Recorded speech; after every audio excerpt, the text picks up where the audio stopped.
नमस्कार, मी हर्षदा वेदपाठक आणि दूरदर्शनवरून प्रसारित होणाऱ्या झलक ताऱ्यांची या कार्यक्रमामध्ये आपलं सगळ्यांचं स्वागत आहे. जसं की आपण जाणता, या कार्यक्रमामध्ये आपण अनेक व्यक्तिमत्वांना भेटतो, ज्यांचं जीवन हे दुसऱ्यासाठी एक प्रेरणादायी ठरावं. आज देखील मी अशाच एका व्यक्तिमत्वाला भेटत आहे. त्यांचं नाव आहे, म्हणजे काय नावामध्ये काय सांगू? त्यांची तुम्ही गाणी ऐकलीत ना, त्यांचं नाव इज इक्वल टू तल्लीनता.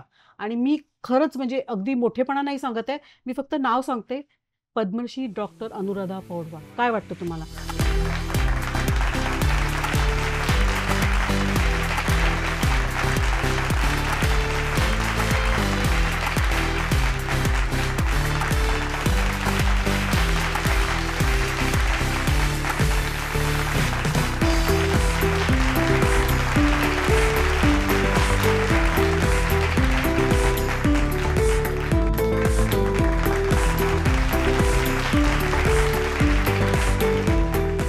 भक्ती संगीत ऐका आणि कुठलंही रोमॅन्टिक गाणं ऐका, नाही तुमच्या दिलाला त्यांनी हात घातला तर नाव बदला. अनुराधाजी, दूरदर्शनच्या सह्याद्री कार्यक्रमामध्ये तुमचं खूप सारं स्वागत आहे. नमस्कार. माझ्या सर्व प्रेक्षकांना माझा प्रेमपूर्वक, आदरपूर्वक नमस्कार. बरं, तुम्ही आतापर्यंत खूप सारे इंटरव्ह्यू दिलेत. जर का तुम्हालाच तुमचा किंवा तुम्ही जर का स्वतःचाच जर का इंटरव्ह्यू करायचा म्हटला, तर तुमचा पहिला प्रश्न काय असेल स्वतःसाठी? असं काही मी ठरवलं नाही. असं माझ्या मनात तो विचार आलेला नाहीये. ओके. कारण बरेचदा असं होतं की किती इंटरव्ह्यू द्यायचे, सगळे तेच तेच प्रश्न होतात. बरोबर आहे. पहिला प्रश्न मी विचारेन स्वतः, की तुझी जर्नी इतक्या वर्षाची अकॉर्डिंग टू यू तू कसं रेट करतेस? Right. असं. मला उत्तर पण सांगा आता त्याचं. खूप वर्ष झाली तुम्हाला, काही दशकं झालीत इनफॅक्ट. हो. तर कशी जर्नी रेट करता तुम्ही?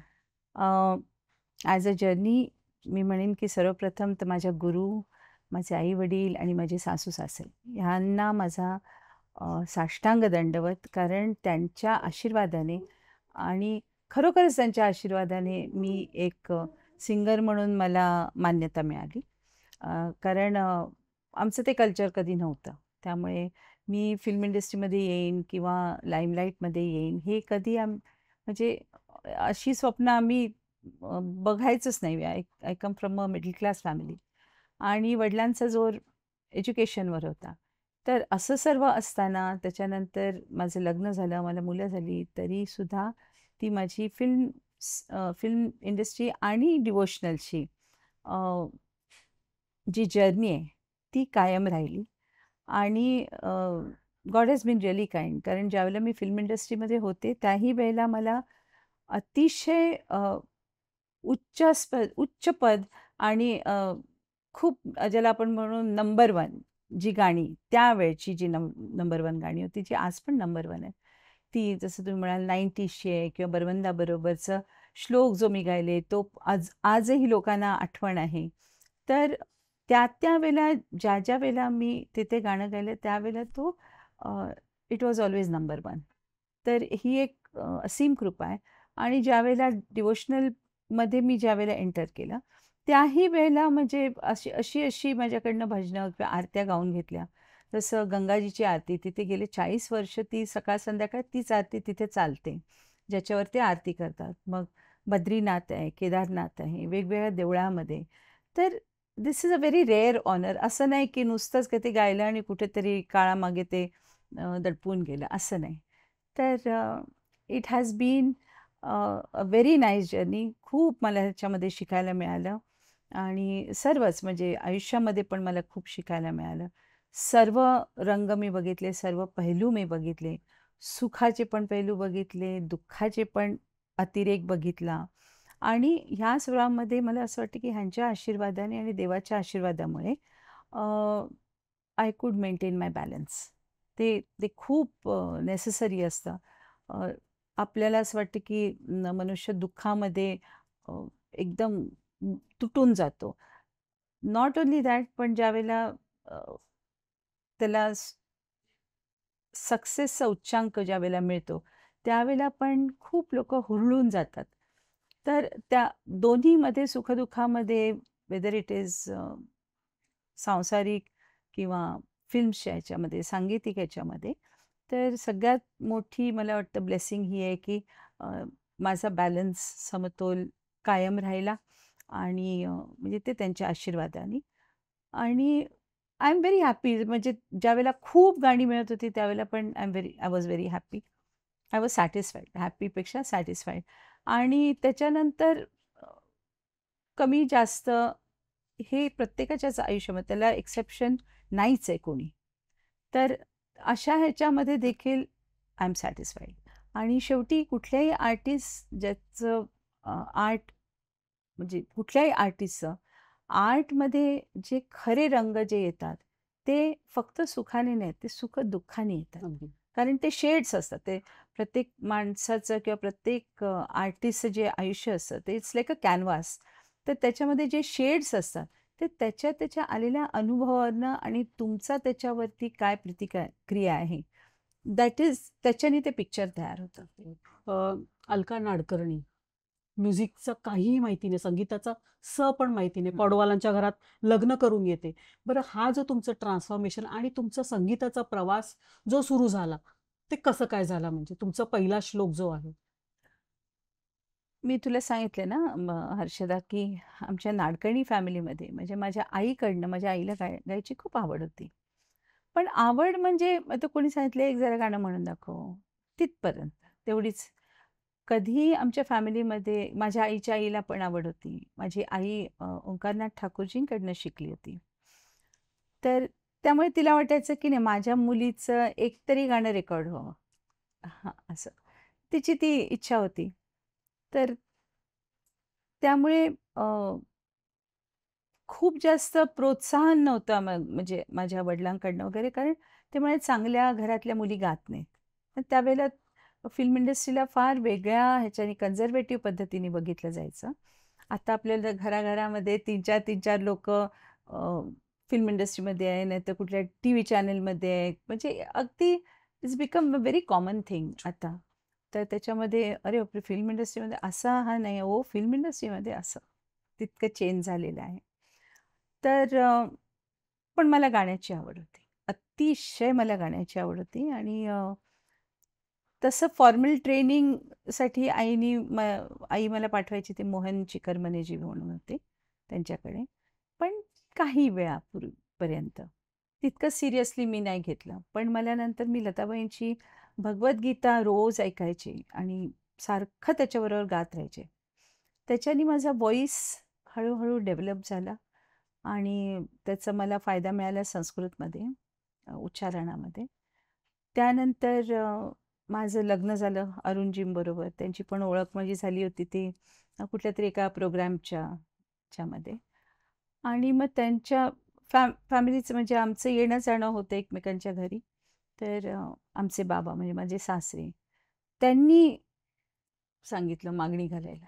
ओके. हां. तर त्यावेळेला मी खूप लहान होते. I was only 17.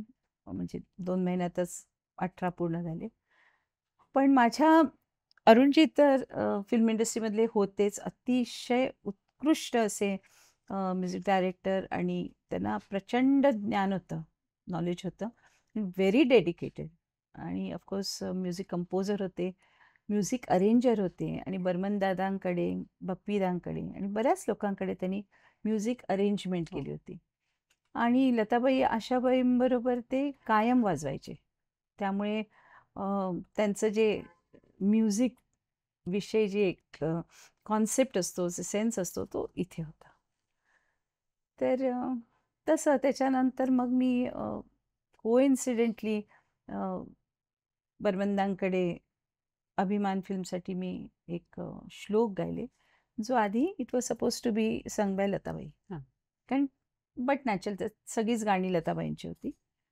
तर मग ते पण श्लोक, तर ते अरुणजींनी दादांनी सांगितलं, की त्यांना संस्कृत यायचं नाही ना, हं. तर ते म्हणाले, की "कुठलं तरी तुझ्या आईकडनं एक श्लोक घेऊन ये संस्कृतमधला." तर अरुणजींनी माझ्या सासूबाईंकडनं तो श्लोक घेतला आणि तो त्यांनी ट्यून करून असंच मी काहीतरी पोळ्या लाटत होते, तर म्हणाले, "मला जरा हे अर्ध्या मिनिटाचा श्लोक मला नुसतं गाऊन दे घरच्या टेप रेकॉर्डरवर." हं. मग ज्यावेळेला त्यांनी ते दादांना ऐकवलं, तर ते म्हणाले, की "हे ये किसने गाया है?" म्हणे, "अनु ने गाया है, ये ऐसे घर में गाया है." म्हणे, "नहीं, अगर ये गाती है तो फिर इसी को बोले, इसी से लेते." हं. एवढ्या छोट्या श्लोकासाठी लताबाईंना कशाला त्रास द्या. तर within 1 hour I was in film city नाही, फिल्म सेंटर, फिल्म फिल्म सेंटरमध्ये. आणि तिथे मग तो श्लोक मी गायला, विच इज व्हेरी स्ट्रेंजली खूप लोकांनी तो श्लोक, आणि जनरली बॅकग्राऊंडमध्ये असलेला श्लोक कोणी हं. इतकं लक्षात नाही कोणाच्या जात, पण व्हेरी व्हेरी स्ट्रेंजली खूप लोक आजही मला भेटतात की अभिमान का श्लोक. तर मला मजा वाटते की कुठली एखादी गोष्ट क्लिक व्हायची असेल, देवाची इच्छा असेल, तर ती ती अर्ध्या मिनिटाची पण एखादी गोष्ट क्लिक होते. मग ते ते केल्यानंतर मग छोटाच होतं त्यावेळेला फिल्म इंडस्ट्री, 3च स्टुडिओज होते, तर त्यामुळे ते भरभर भरभर सगळीकडे न्यूज पसरली की मी अरुण की बीवीने गाना सुरू किया. कारण त्याच्या आधी मी रेकॉर्डिंग केलं होतं ऑल इंडिया रेडिओसाठी. हं. आणि ते मी ऑल इंडिया रेडिओमध्ये एक कार्यक्रम तुला माहिती असेल तर युववाणी म्हणून हां. यायचं, माहिती आहे हो, का? हो, हो. हां, तर युववाणी पॉप्युलर होता, पण 10 वाजता बरोबर आपली आवड, हं. आपली आवड असायचा कार्यक्रम. हं, हं. आणि तो जितकं बिनाका गीत मला जितका पॉप्युलर, तितकाच आपली आवड पॉप्युलर होता. हं. त्यामुळे ते जितके मराठी आणि सुंदर सुंदर गाणी असायची, फक्त अर्ध्या तासाची 5 गाणी असायची. हां. आणि नीलमताई होत्या. हां. त्यांच्या इतक्या नीलम प्रभू. गोड, हो, नीलम प्रभू खूप सुंदर बोलायच्या त्या. आणि म्हणजे गाणी त्याच्याबरोबर त्याच्याविषयी जे त्या नीलमताई ज्या बोलायच्या, त्याच्यासाठी अगदी 10 वाजता चुकायला नाही पाहिजे पहिलं गाणं, म्हणून 10ला 5 कमी पासून रेडिओ ऑन करून ठेवायचो, म्हणजे सगळेच. तर कोइन्सिडेंट असं झालं की जे मी ते युववाणीमध्ये गाणं गायले होते ना, ते त्यांनी बरोबर 9:55 म्हणजे 9:55ला लावलं. हं. 9:55ला. हां. आणि ते गाणं बऱ्याच लोकांनी इंडस्ट्रीमधल्या, हां. म्हणजे हृदयनाथजी, लक्ष्मीजी, लक्ष्मीकांतजी, अ, भप्पीदा, ह्या सर्वांनी ऐकलं. हं. आणि त्यांनी तिथे फोन केला, कारण माझं नाव तसं अनाउन्स केलं नव्हतं ना, हां. हां. शेवटचं गाणं होतं. हं. की हे, तर त्यांनी सांगितलं की अरे अपनी अरुण की बीवी आहे. हं. कारण त्यांनी अलका नाडकर्णी होतं ना, तर हां. त्यांना दे कुडंट प्लेस इट. हां. पण तिघांचा फोन आला माझ्याकडे की आम्हाला तुला लॉन्च करायला आवडेल. मी म्हटलं मला फिल्म इंडस्ट्रीमध्ये इंटरेस्ट नाही आहे. असंच गंमत म्हणून गायले, हां. मला इंटरेस्ट नाही आहे. हां. ते म्हणाले, "नाही, तुम्हाला जेव्हा इंटरेस्ट याल तर सांगा, आम्ही हां. तुम्हाला लॉन्च करू." हं. मग हे अगदी म्हणजे नाही म्हणायला पण वेळ नाही, इतक्या लवकर मी ते बर्मन दादाच्या तिथे हां. जाऊन गायले. आणि त्याच्यानंतर मग इमिजिएटली मला जयदेवजींनी कॉन्टॅक्ट केलं. कारण ते जनरली जज असायचे माझे, जे स्कूलमध्ये किंवा कॉलेजमध्ये वगैरे जे कॉम्पिटिशन्स व्हायचे, तर ते तिथे जज असायचे. आणि ते म्हणायचे की किसी दिन ना मैं तुम्हें गवाऊंगा, असं. तर त्यांनी मला बोलवलं. मग ते फर्स्ट ड्युएट होतं, पण ते अनफॉर्च्युनेटली ती फिल्मच रिलीज झाली नाही. ते कुठली होतं बरी? त्या फिल्मचं नाव नाही माहीत. पण ते गाणं होतं मुकेशजींबरोबर ड्युएट, ओके. एक आवारा बादल हूँ मैं. हां. तर खूप सुंदर होतं ते, पण unfortunately that did not gate released. त्याच्यानंतर लगेच मग कल्याणजीबाईंनी मला 1/2ला बोलवलं. हां. मग लक्ष्मीजीने बोलवलं आप बीतीसाठी. हां. असं करून मग ते सुरूच झालं ते जग, म्हणजे नाही मी येत नाही असं वेळच नाही मिळाला. डेस्टिनी? ह्यालाच डेस्टिनी म्हणतात. ओके. खरोखरच ह्याला डेस्टिनी म्हणतात. आणि ऑफकोर्स बाय देन मग अनिल अरुणजींनी पण माझी त्यावेळेला EP होते, म्हणजे 4 गाण्यांची, हं. हं. माहिती आहे ना, हं. EP, LP असायची, मग हो, EP हो, हो. असायची. तर त्या डोळ्यावरून माझ्या उतरून रात्री गेली was my first song. Okay. मराठीतलं. हां, मराठी. ओके. मग त्यांनी रेकॉर्ड केलं ते आणि तसं हळू मग थोडं पण सगळ्याच ह्याच्यामध्ये मला जी म्हणजे छान वाटलेली गोष्ट ही, की कसलीही अपेक्षा न ठेवता जेव्हा मिळत गेलं आणि त्याचा आनंद मानला ना, तर there is so much good good feeling. नाहीतर मग ते आपल्याला, "ओ मला हे पण मिळायला पाहिजे, ते पण मिळायला पाहिजे" केलं आणि मिळालं नाही तर खूप त्रास होतो. कंटेंटेड. त्यामुळे I was always very, very grateful and satisfied. बरं, आता तुम्ही सुरुवात केली श्लोक आणि जो सुरुवातीचा काळ होता एक 2-3 वर्षाचा वगैरे, त्याच्यामधलं एखादं गाणं मनात रुंजी घालतंय का अजूनपर्यंत? हां, आला आला वारा. ओके. आला आला वारा. कारण आमच्या बाबांची खूप इच्छा होती. आशाताईंविषयी आमच्या लताबाईंसाठी पण होती, पण आशाताई वॉज क्लोजर. कारण अरुणजी त्यांच्यावर खूप वाजवायचे ना, तर आणि अरुणजी आशाबाईंचे खूप लाडके होते. हं. त्यामुळे आमच्या बाबांना वगैरे नाही, आशाताईंबरोबर हिचं एक ड्युएट हां, व्हायला पाहिजे, हां. असं त्यांच्या नेहमी त्यांच्या म्हणण्यात यायचं. आणि अरुणजी म्हणायची, "गाणं शिकलेलीने असं होत नाही. फिल्म इंडस्ट्रीमध्ये यायला तुम्हाला शिकायला पाहिजे, हं, तुम्हाला यायला पाहिजे वगैरे हं. असं." म्हणे, "नाही, हिचं एक गाणं तर एखादं तरी गाणं तू आशा भोसलेंबरोबर कर." आय एम शुअर की आशाताईने ही गोष्ट माहिती नाही आहे. कधी मला त्यांना सांगायला आवडेल. आणि 75ची गोष्ट ज्यावेळेला आमचे बाबा 25 मेला ही पास्ट अवे. आणि त्यावेळेला काही हे मोबाईल फोन्स किंवा आमच्या घरी पण फोन नव्हता. त्यामुळे कोणाला कळवण्याचं वगैरे काही साधन नव्हतं. अरुणजी त्यावेळेला लताबाईंच्या प्रोग्रामसाठी म्हणून कॅनडाला गेले होते. त्यांनाही कळवता येत नव्हतं. हं, त्यांच्या इव्हेंटचे जे मॅनेजर होते त्यांच्याकडे मेसेज ठेवला होता. तर बाळासाहेबांचा फोन आला 3-4 दिवसांनी, की असं-असं गाणं करायचंय. मला आठवतं 6 जून. ओके. हं. म्हणाले, की त्या दिवशी करायचं आहे.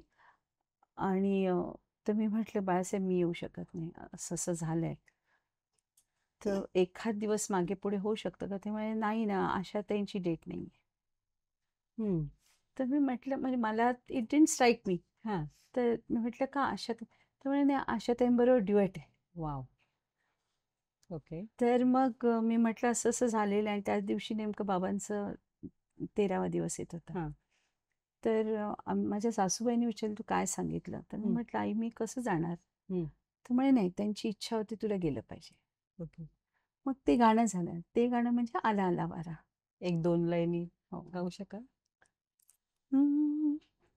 आला आला वारा, संगे पावसाच्या धारा, पाठवणी करा सया निघाल्या सासुरा, सया निघाल्या सासुरा, आला आला वारा. वॉव! थ्रिलिंग म्हणजे तुमचा तो हो. आवाज ऐकून असे काटे आले अंगावर. बरं, 40 दशकापेक्षा जास्तच तुमचं कारकीर्द झाली. 50. 50 दशकं. पद्मश्री घेताना असा हात पुढे करून तो रोल घेताना काय भावना आली मनामध्ये? छान वाटलं, कारण त्यावेळेला ज्यावेळेला मी ते पद्मश्री घ्यायला गेले त्यावेळेला माझी पूर्ण फॅमिली माझ्याबरोबर होती.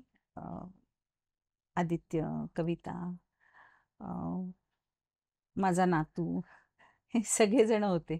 त्यामुळे फॅमिलीबरोबर काही गोष्टी शेअर करण्यामध्ये एक वेगळी मजा असते. तर पद्मश्रीला मी तसं बघते, की माझी सगळी फॅमिली माझ्याबरोबर होती. ओके. तुम्ही आतापर्यंत भरपूर गायल्या म्हणजे एकही जॉनरा किंवा एकही श्रेणी किंवा कॅटेगरी तुम्ही सोडली नाहीत. मग ते एकदम रोमॅन्टिक गाणं गाणं असू दे किंवा गझल आहे. तर ह्या सगळ्यामध्ये तुम्हाला कुठल्या प्रकारची कॅटेगरी अधिक आवडते गायला? असं काही नाहीये हर्षदा. अ, ज्यावेळेला आपण म्हणजे कोणासाठी गातोय हे चेंज झालं, की ते भक्तिगीत होतं. जर का तुम्ही रोमॅन्टिक काहीतरी मग शूट करताय किंवा रोमॅन्टिक म्हणजे फॉर युअर लव्हर हं, असं गाताय, हं, तर it becomes a love song. हं, पण बेसिकली तेच 7 सूर आहेत ना. तर त्याचं जे फॉर्मेशन आहे ते अ, काही आपली जुनी फिल्मची गाणी पाहिलीस तर they are nothing short of हं, भजन्स. म्हणजे हं, हं, भजन म्हणजे हं. आपण भजन म्हणजे जय जय रामकृष्ण हरीला भजन समजतो. हां. पण इट इज बेसिकली तुमचा कनेक्ट असायला पाहिजे सुरांबरोबर. सुरांबरोबर ज्यावेळेला तुमचा कनेक्ट होतो, हं. त्यावेळेला तुम्ही युनिव्हर्सपर्यंत पोहोचता. मग ते लव्ह सॉन्ग असो, गझल असो, अ, आरती असो का काही असो, गजर असो. तर आता एक प्यार का नगमा आहे. मला नेहमी असं वाटतं, की हे त्याला मी निर्गुण भजन म्हणते. ओके. एक प्यार का नगमा है. हं. जिंदगी और कुछ भी नहीं, तेरी मेरी कहानी. It can be a relation between mother and son, husband and wife, दोन लवर्स किंवा परमेश्वरावर एका भक्ताचं. म्हणजे तुमची भावना काय आहे त्या हां. गाण्याविषयी, that decides whether it is a bhajan और इट्स अ फिल्म सॉन्ग. कुठलंही म्हणजे अ, ज्याला आपण म्हणू इबादत असते. हं. कुठलेही सूर लावणं, काहीही गाणं, हे शेवटी परमेश्वराला समर्पण होण्याचं ते एक साधन आहे.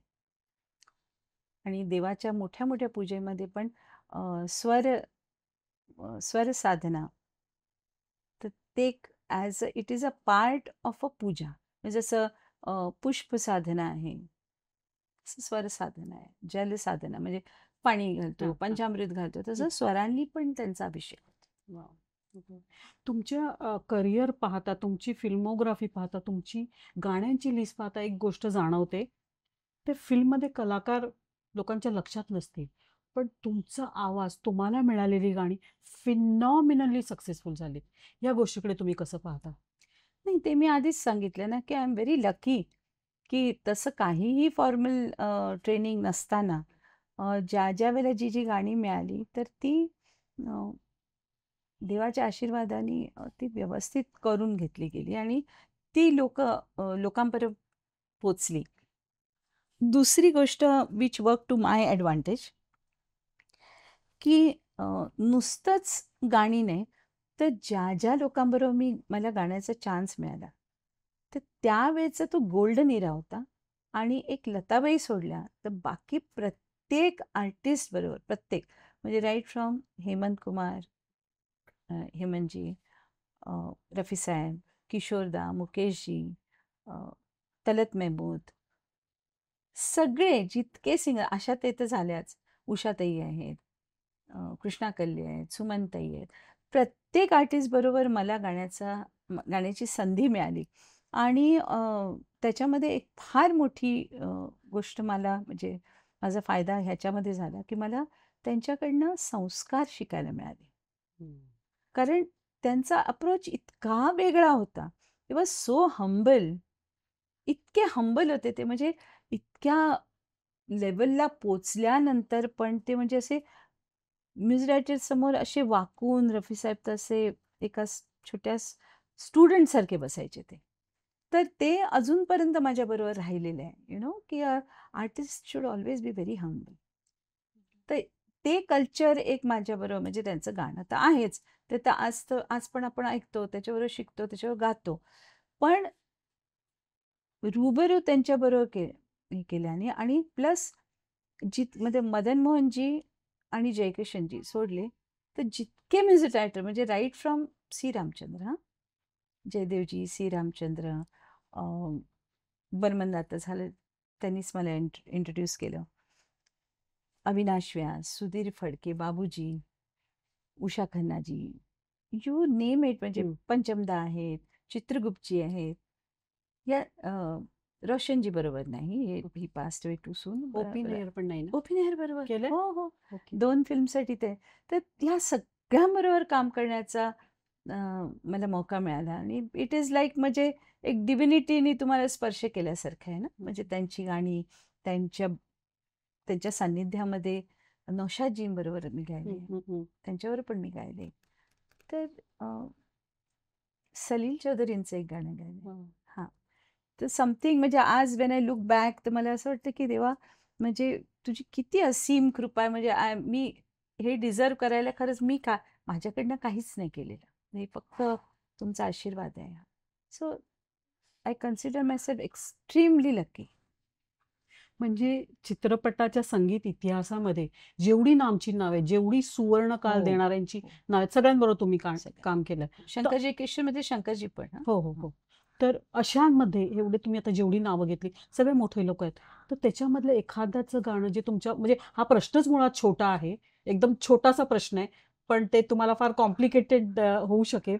पण तरी एक लालच अशी होते, एवढ्या सगळ्या लोकांबरोबरचं एखादं गाणं जे अजून मनात रुंजी घालतंय? तसं सांगता येत नाही. कारण हे कसं म्हणजे नवरत्नसारखे आहेत ना हे. हां. तुम्हाला कुठलं रत्न आवडतं जास्त असं हे करता हं. येत नाही. हे रेहमानजींची स्टाईल वेगळी हां. आहे. बाळासाहेबांची हं.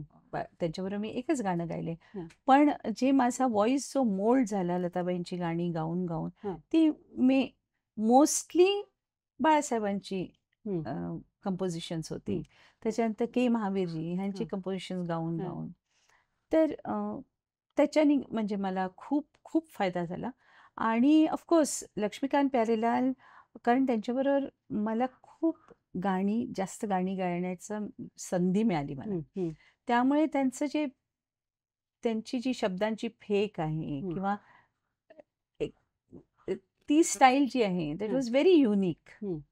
त्याचा मला उपयोग झाला ज्यावेळेला मी टी सीरीजमध्ये नदीम श्रवणची या लोकांची सगळ्यांची गाणी हं. गायली हं. ना, हं. तर ते जे कल्चर मला मिळालं हां. होतं, हां. है ना, ते शब्दांची फेक, हां. स्वर लावण्याची पद्धत हां. वगैरे, हां. ते ते मला LPची गाणी गायल्यामुळे त्याचं मला खूप जास्त बेनिफिट मिळालं. एल-पीचं एखादं गाणं काही लक्षात येतंय? कुठलं म्हणू मी? हं. तू मेरा जानू है, तू मेरा दिलबर है, मेरी प्रेम कहानी का तू हीरो है, पर प्रेम ग्रंथ के पन्नों पर अपनी तकदीर तो जीरो है. स्टुडिओमध्ये जेव्हा तुम्ही रेकॉर्डिंग करता, आता इतके दिग्गजांची नाव घेतली, एखादा काही प्रसंग जो तुम्हाला शिकवून गेला, रडवून गेला, मजा करून गेला असं काही? नाही, प्रत्येकच रेकॉर्डिंगमध्ये मोस्टली हं. जास्त करून प्रत्येक रेकॉर्डिंगमध्ये काही ना काहीतरी शिकायला मिळायचंच. हा सूर असा नाही लावायचा, हा सूर असा लावायचा हं. किंवा अ, असे पुष्कळ खरंच खूप असे इन्सिडेंट्स आहेत. प्रत्येकाकडेच म्हणजे त्यांची प्रत्येकाची शैली वेगळी वेगळी. असते ना. त्यामुळे आणि एक म्हणजे मला लताबाईंकडनं विशेष म्हणजे अमंगस्ट द मेनी त्यांचे जे चांगले सगळेच चांगले होते म्हणा, पण त्यांच्याकडनं शिकायला मिळालंच की कुठल्याही म्युझिक डायरेक्टरचं गाणं गाताना ते शक्यता त्यांच्यासारखं गायचा प्रयत्न करायचा. म्हणजे त्यांचं गाणं त्यांच्यासारखं वाटलं पाहिजे. हां. कळलं पाहिजे की तुम्ही कोणाचं गाणं गाताय. हं. त्यांची शैली असते. कारण खूपदा असं होतं की आपण नाही मी हे असं गाते असं म्हटलं ना, की मग ते आपली इंडिव्हिज्युअलिटी दिसते. हं. तर त्यामुळे ते प्रत्येकाचे बाबूजींचं सूर म्हणजे शब्दांची फेक, हं. शब्दांचं उच्चारण, हं. जोग साहेब होते, प्रभाकर हो. जोगी. त्यांची आणि बाबूजींची खूप हं. सिमिलर हं. हं. होती. त्यांची गाणी गाताना त्यांची शब्दाची फेक ते एक डिस्टिंक्ट असायची ती. हं. ते एक मला खूप फायदा झाला. त्याच्यानंतर उत्सव नावाची एक फिल्म होती. रेखाची. रेखा हां, शशी कपूर. हं. तर त्यावेळेला एक गाणं रेकॉर्ड होत होतं. त्याला इन्सिडेंटली फिल्मफेअर अवॉर्ड पण मिळाला. हां. तर मेरे मन बाजा मृदंग, हां. मंजिरा खनके रे अंगम. हं. तर it was such a difficult song कारण ते असं होतं की रेखा हिरोईन ती धावते आणि तिच्या पाठीमागे as a villain Shashi Kapoor तिला पकडायला. पकडायला तो धावतोय. तर ती धावता ती एका मेळ्यामध्ये येते. हं. आणि मेळे म्हणजे असे जे गावामधले मेळे कसे हां. असायचे हां. ना, हां. की ह्या पॉकेटमध्ये कोण काय वाजवतंय. तिथून तिथे गेलं की दुसऱ्या पॉकेटमध्ये जर कुठं दुसऱ्या सुरामध्ये हां. आपलंच वाजवतंय. हां. असं ते एक 8-10 पॉकेट्स होते. हां. की प्रत्येकजण आपापले वेगळं म्हणजे हां. ह्याच्याबरोबर तसा काही संबंध. संबंध नाहीये. हं. It's not a music. हं. हं. हं. पण हे तेव्हा मला असं वाटतं जवळ-जवळ 100 म्युझिशियन्स होते ओह! ओके. At a time. हां. आणि सिंगर्स पण मी सुरेश होता, मन्नादा होते, हां. असे आम्ही मला मुकेशजी होते की नाही मला लक्षात नाही, पण ते होते. आणि खूप कोरस वगैरे होता. तर आणि त्याच्यामध्ये माझे सोलो लाईन्स होत्या. तर मला कळेना की एका सुरात वाजते, एका सुरात वाजते, असे सगळे वेगवेगळ्या सुरामध्ये. तर हां. आपण नेमका सूर फॉलो कोणाचा म्हणजे कोणाचा करायचा? हं, सुरात हं, तर हं. पाहिजे ना हं, गाणं. हं, हं. तर प्यारेबाईंना मी विचारलं की प्यारे भाई सूर कौनसा सूर फॉलो करना? हां. त्यांनी मला इतकी सुंदर गोष्ट सांगितली. ते म्हणाले की आप ध्यान से सुनेंगे हं. तो ये म्हणजे जरी डिसहार्मनी असेल, डिसहार्मनी म्हणजे सगळे एका सुरात नाही. हां. व्हरायटी. डिसहार्मनी म्हणजे नॉट नॉट म्हणजे बेसूर नाही. हां. पण जे एकाच सुरामध्ये नाहीये, हां. वेगवेगळ्या सुरामध्ये, हां. त्यांचा पण मिळून हां. एक सूर सा तयार होतो. हां. एक सा तयार होतो. Right. You have to concentrate आणि त्या साला डोक्यामध्ये ठेवून ते गाणं गायचंय. Okay. Which was a very difficult thing. हं. पण त्याच्यामधनं मला खूप खूप शिकायला मिळालं. कारण आज पण कधी-कधी काय होतं, की जेव्हापासून रिदम वेगळा रेकॉर्ड करा, मग क्लॅरिनेट सेक्शन वेगळा करा, मग हा सेक्शन वेगळा तर it is bound to happen की कुठेतरी तुम्ही बघा की कुठून तरी व्हॉइस सुरू होतो. हं. तर आजकाल कसं करतात की रिदम बरोबर व्हॉइस घेतात. नहीं इसमें तो म्यूजिक आना है. भैया पहले डालो और फिर गवाओ ना हमको. हां, हां, हां, ते कळत नाही लोकांना. हां. यु नो कारण काय होतं की रिदमला फॉलो करून रिदमचा जो सूर आहे हां. तो फॉलो करून समजा जर का आर्टिस्टनी गायलं, जेव्हा बाकीचे सेक्शन जेव्हा येणार, हार्मनी सेक्शन, नॉट नेसेसरली की त्या रिदम बरोबर ते हार्मनी सेक्शन एकदम असं जुळेल. हं, हं, हं. तर मग ते असं वाटतं. मिक्स नाही होत. सगळं नाही ज्यावेळेला म्युझिक वाजून किंवा गाणं जिथे मी सोडते आणि मग इंटरल्यूड म्युझिक येतं, ते कधी-कधी असं असतं. It is not because artist बेसूर आहे. It is because there is no म्हणजे सुरामध्ये हार्मनीमध्ये आणि रिदममध्ये हं. ती हार्मनी नाहीये. हां, हां. तर दॅट इज व्हेरी इम्पॉर्टंट. मग अशा वेळेला काय करायला लागतं, की ते सेम थिंग जे त्यांनी सांगितलं, की no you have to listen to the म्हणजे जो सा तुम्हाला मिळेल सगळ्या हं. ह्याच्यामध्ये, त्याला फॉलो करून तुम्हाला गायला पाहिजे. तर ते इट साउंड्स राइट. आणि दुसरी गोष्ट त्यांनी सांगितली, की जेव्हा तुम्ही गाणं कुठली लाईन सोडता, तर त्याच्यानंतर जे इन्स्ट्रुमेंट येणार आहे, हं. त्या त्याला म्हणजे त्या नोटवरती पिचिंग यायला पाहिजे. फार मोठी गोष्ट. हं. आणि नेव्हरदलेस तुम्हाला त्याच्यासाठी फिल्मफेअर अवॉर्ड पण मिळालं. हो. तुम्हाला म्हणजे गायकीमध्ये असं बरेचदा म्हटलं जातं, तुमचा स्वतःची ओळख आहे, तुमचा स्वतःचा आवाज आहे, तरी देखील लता मंगेशकर यांच्या गाण्याला पुढे नेणारी एक गायिका आहे अनुराधा पौडवाल मी असं पुढे म्हटलं जातं. नाही, नाही, मी पुढे नेणार वगैरे नाही. पण ऑफकोर्स माझा व्हॉईस थोडा वेगळा आहे. पण गाण्याची शैली त्यांच्यासारखी एवढ्यासाठी झाली कारण मी तुला सांगितलं, की अ, माझं लर्निंगच लताबाईंच्या गाण्यांनी हां. होतं. त्यामुळे I I try to be very, very close to her. Not म्हणजे तिच्यासारखं त्यांच्यासारखं गायचं असं म्हणून नाही. हं. त्यांच्यासारखं गायचं म्हणून नाही. पण म्हणजे शी वॉज परफेक्शन. त्यामुळे आपण आपली कमतरता भरून निघायला पाहिजे असं. बरं, त्यांनी खूप सारी गाणी गायलीत. तुम्हाला कुठलं त्यांचं खास गाणं? सगळीच, एखादं? सगळीच भगवद्गीता आहे.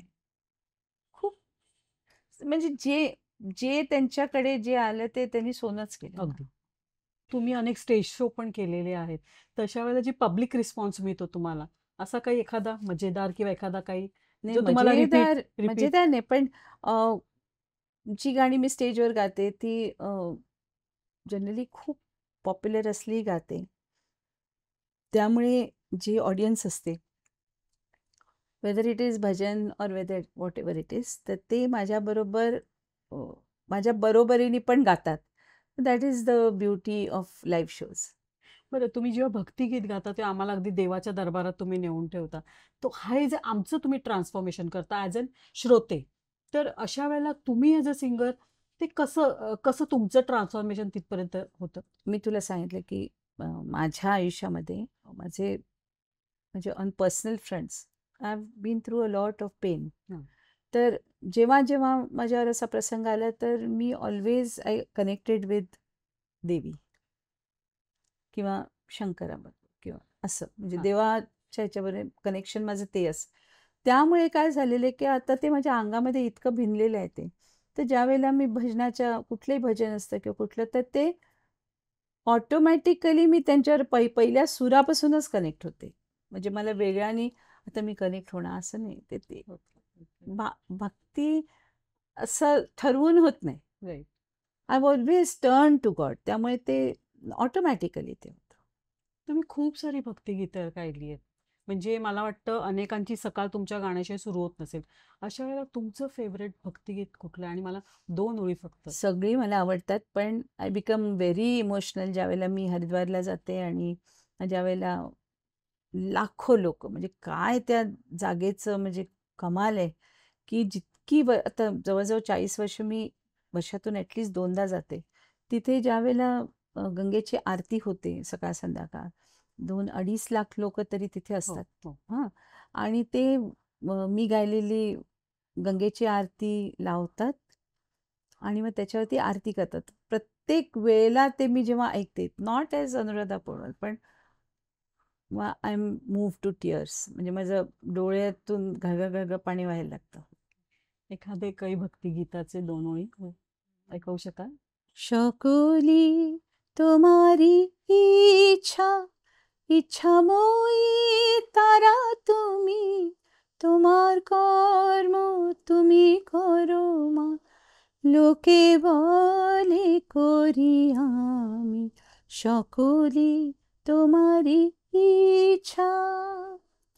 बरं, तुम्ही समाजकार्य पण खूप करता. खूप कमी लोकांना म्हणजे गपचूप असं चुपचाप चाललेलं असतं.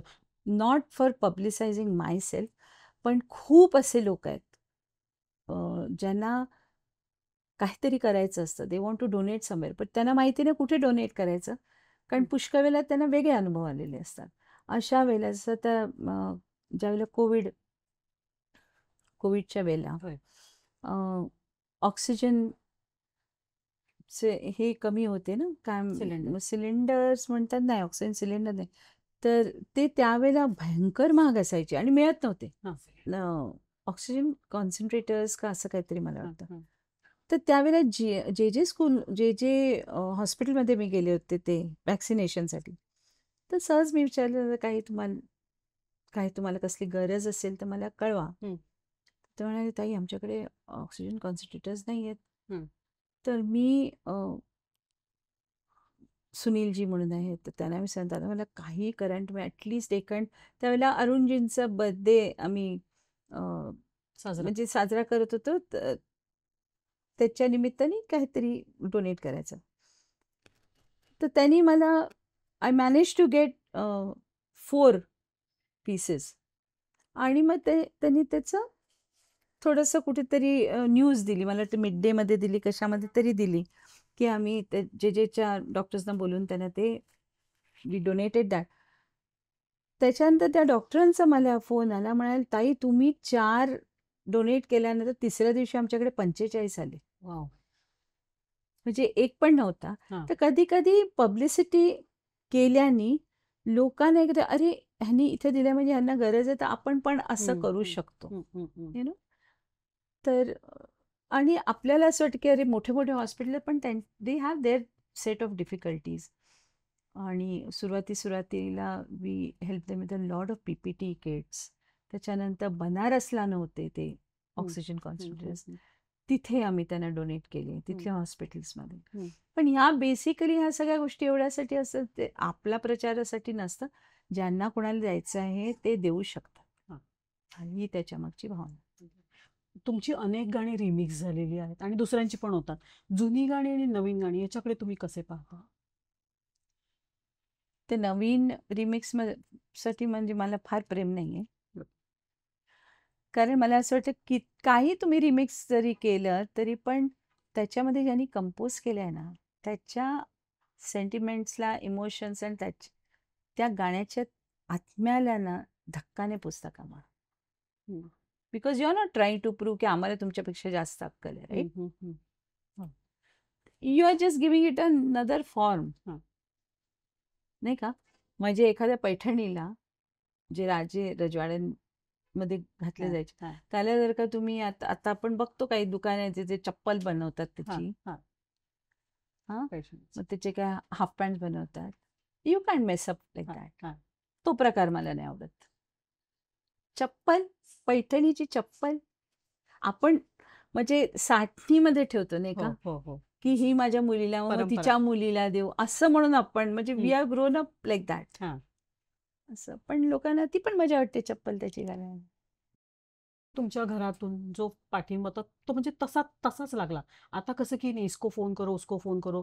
लोकं जमवतात जमावडा, ह्याला फोन करो. तसं रेकमेंडेशन गॉडफादर नसताना you sustain because of your mummy daddy आणि तुमचे आय वॉज सासू-सासऱ्यांचे सपोर्ट. ॲब्सोल्युटली त्यांचं हां, त्यांचं डेफिनेटली हां. तेच तर मी सांगते ना, की म्हणजे त्यामुळे मला आता लुकिंग बॅक मला असं वाटतं मी सिंगर कधीच नव्हते, मी नेहमी भक्तच होते. ओके. कारण सिंगर म्हटलं असतं तर मग मला गाणी द्या ना, अमकं द्या. हां. तसा प्रकार कधी म्हणजे गॉड सॉ टू इट की असा कधी प्रकार होत. बरं नवीन गायकांना काय सल्ला द्याल? ज्यांना गायक व्हायचंय त्यांना, ज्यांची बॅकग्राऊंड नाहीये. नाही, मी तर आजकाल रील्स बघते तर मला इतकं कौतुक वाटतं. काय-काय, कुठे-कुठे झोपड्यामध्ये, कुठे गावामध्ये आणि इतकं सुंदर गातात ते. फारच सुंदर गातात. छोटी-छोटी मुलं. काय त्यांच्या म्हणजे परमेश्वर बसलेला असतो त्यांच्या गळ्यामध्ये. कुठून-कुठून गातात ते. सो आणि सडनली मला असं वाटतं की हे अ, जिकडे-तिकडे ऐकायला यायला लागले ते गेल्या जन्मीचे हे मोठे-मोठे कलाकार असणार, ज्यांनी पुनर्जन्म घेतलेला आहे. वॉव! नाहीतर ते असं गाऊच शकत नाही. ओके. छोटी-छोटी मुलं हां. अशी जी असं गळा त्यांचा फिरतो ना आणि सहज अगदी हं. म्हणजे इथून तिथे बसताना तो इथून उठून तिकडे म्हणजे मुलं असतात ना, इथून हां, बसलं, उठलं, तिकडे बसलं. हां. असं करता-करता एकदम काय, सहज. काय, काय, काय गाऊन जातात. हां.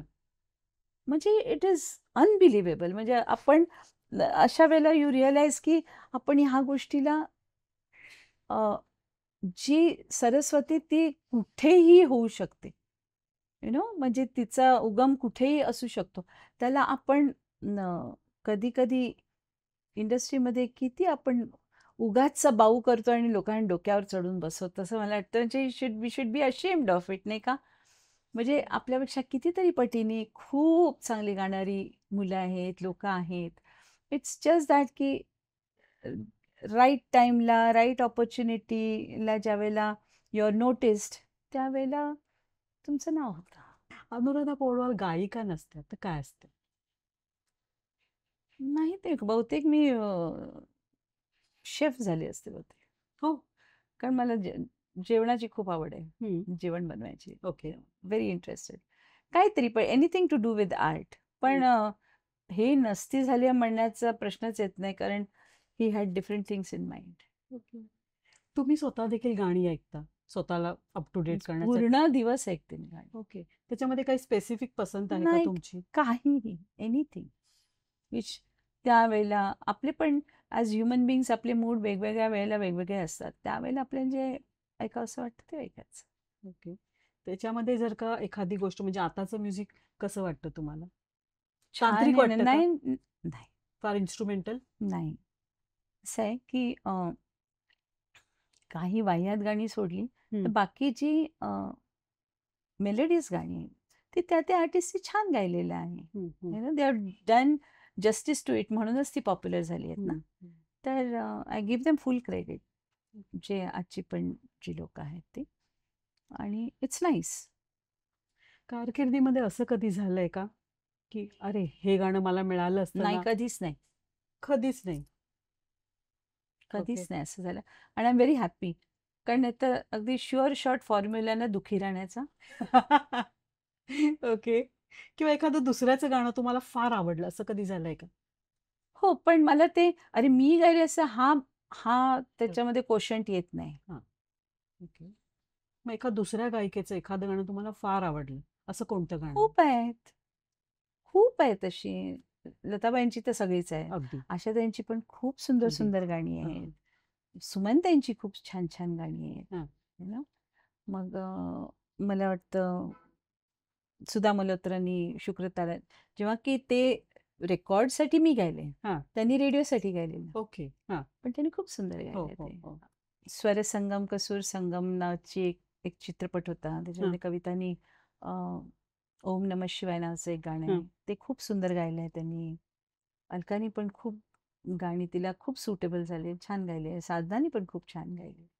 ओके. तुम्हाला सगळ्याच तुम्ही लीडिंग अभिनेत्री, माधुरी, मीनाक्षी किंवा आणखीन जेवढे आहेत हं. लीडिंग, सगळ्यांसाठी तुम्ही गाणी गायलीत. अगदी म्हणजे दिलाची धडकन असलेल्या प्रत्येकासाठी गायलेत. तर अशा वेळेला त्यांच्या चेहऱ्यावर असं तुम्हाला वाटलं, की नाही माझा आवाज अधिक सूट होतो? त्यावेळेला असं होतं ना, की एक ठराविक टाइपचा व्हॉईस आहे, तो सगळ्या हिरोईन्सवरती जायचा जनरली. आता जेव्हापासून वॅम्पिश टाइपचे व्हॉइसेस यायला लागले, हं. जे वॅम्पसाठी म्हणून हां, जे व्हॉइस यूज व्हायचे, हां, ते जेव्हापासून हिरोईन्स त्या व्हॉइसमध्ये गायला लागले ना, हां. तेव्हापासून आता ते हे मिटून गेलेलं आहे, हं, तो फरक. हं, हं. तुमच्या आवडी-निवडी कशा आहेत? काय करता तुम्ही? काय आवडतं तुम्हाला? मला ट्रॅव्हलिंग आवडतं आणि मला म्युझिक आवडतं. जेवण हं, बनवणं आवडतं. हं. जनरली. ओके. तुम्ही फिरायला जाता तेव्हा एखादं आवडीचं ठिकाण आहे इंडिया किंवा अब्रॉडमध्ये काही? नाही आपल्या हिंदुस्थानामध्ये पण खूप सुंदर सुंदर जागा आहेत. साऊथ खूप छान आहे. उत्तराखंड छान आहे. फारच छान आहे. रिॲलिटी शोबद्दल काय वाटतं? रिॲलिटी शोज मला ह्या गोष्टीचा आनंद आहे की ह्याच्या थ्रू खूप लोकांना एक प्लॅटफॉर्म मिळतो. जे आधी होतं ना की नाही हमको प्लॅटफॉर्म ही नहीं मिल रहा है, प्लॅटफॉर्म ही नाही. आता कोणीच म्हणू शकत नाही असं. गाण्यासाठी रियाज फार महत्वाचा असतो. असतो ना तुम्हाला प्रत्येक आर्टिस्टला वॉर्मअप तर लागतंच. इट्स लाईक एक्सरसाइज योगासारखं आहे ते. राइट. हं. त्याच्यामध्ये प्राणायाम पण आला, सगळंच येतं. योगामध्ये singing is also type of yoga. त्याच्यामध्ये प्राणायामचा तुमचा अभ्यास होतो. मला ते साजनची गाणी मनामध्ये रुंजी घालतायत. कारण मी जसं म्हटलं मगाशी म्हणजे तुमच्या फिल्मची लिस्ट, गाण्यांची लिस्ट पाहिली ना, ती film may not have work, but तुमचा आवाज अजून देखील रिमिक्स होऊन कुठेतरी ऐकताना मिळतं. तर अशातलं एखादं गाणं जे तुमच्या क्लोज आहे आणि त्याच्या 2 लाईन. धीरे धीरे से मेरी जिंदगी में आना, धीरे से दिल को चुराना, तुमसे प्यार हमें है कितना जाने जाना, तुमसे मिलकर तुमको है बताना. वॉव! तुम्हाला फॅन मेल येत असतील नाही हो? काही मजेदार किस्से आहेत का त्याच्यात? नाही, नाही फॅन मेल येत? फार जास्त माझा पत्ता लोकांपर्यंत नाही पोचू दिला. आवाजच काफी आहे. तर आता काय पुढे? काय चालू आहे म्हणजे कामामध्ये काही नवीन रेकॉर्डिंग? काही नाही रेकॉर्डिंग्स होतात. आजकाल कसे सगळे लोकं रेकॉर्ड करायला लागले. म्हणजे नॉट एस्टॅब्लिश म्युझिक रायटर. कोणी हौशी, कोण चांगली-चांगली गाणी करणार ते येतात आणि एखाद दोन. पण it's not like definitely not like तो जमाना. दॅट पूर्वीसारखं. Was like a golden era. Okay. पण तुम्ही जास्त पार्श्वगायन करताना दिसत नाही. काय कारण आहे त्याचं? नाही पार्श्वगायन म्हणजे काय फिल्ममध्ये? हां. नाही, असं काही नाही. आणि सांगू का हर्षदा, एखाद्या माणसाने जर का एकदा एव्हरेस्ट चढल्यानंतर ना, ते लोकांना दाखवण्यासाठी रोज त्यांनी खेपा घालायला पाहिजे असं गरजेचं नाही. बापरे! कळलं का? ज्यावेळेला तुम्हाला अपॉर्च्युनिटी ज्यावेळेला मिळते, प्रकृती, युनिव्हर्स देतं, त्यावेळेला तुम्ही सक्सेसफुली तिकडे जाऊन येणं that is important. People remember you by that. पण आजकाल तुम्ही चढत नाही का वरती असं राइट, नसतं ते. Right. It's okay, not like okay, that. Okay. 50 वर्षाचा काळ झाला. तुम्ही मगाशी पहिल्याच प्रश्नाला सांगितलं, मागे वळून पाहता तर तुम्ही त्याची लिस्ट दिली. या 50 वर्षाच्या काळामध्ये अनुराधा पौडवालांचं जीवनाचं सार एका गाण्यात आहे. आशाताईंचं एक गाणं आहे. ते तुम्ही YouTubeवर कंटिन्यू इतकं सुंदर गायलेलं आहे. ते तुम्ही YouTubeवर जाऊन ऐकावं. श्रीधर फडकेंची रचना आहे. भोगले जे दुःख माझे. भोगले जे दुःख माझे. असं काहीतरी आहे त्याचं. पण अतिशय सुंदर गाणं आहे. अतिशय सुंदर. माझा म्हणजे मला त्या गाण्याला माझं म्हणावं लागलं, माझ्या दुःखावर हसावं लागलं, असं त्याचा आशय आहे, यू हां. नो. तर I think that pretty much sums up the life of most of the artist. कारण थोड्या बहुत फरकाने पुष्कळ लोकांची आयुष्य तशी सिमिलर असतात. आणि ते ते मला असं वाटतं की ते इवन आशाताईंचं जे लाईफ, जसं what she has gone through in life, हं. तर त्यांच्या देखील गाण्यात आयुष्याचा सार आहे हे गाणं. झलक ताऱ्यांची या कार्यक्रमासाठी तुम्ही वेळ दिलात. तुमचा प्रवास, तुमच्या अडचणी, तुमचं लाईफ, तुमचं संगीत हे आमच्या प्रेक्षकांसाठी ज्या प्रकारे विशद केलं त्यासाठी खूप सारे धन्यवाद आणि तुमच्या पुढच्या वाटचालीसाठी खूप साऱ्या तुम्हाला शुभेच्छा. Thank you very much. तुम्हाला हॅपी दसरा, हॅपी दिवाळी.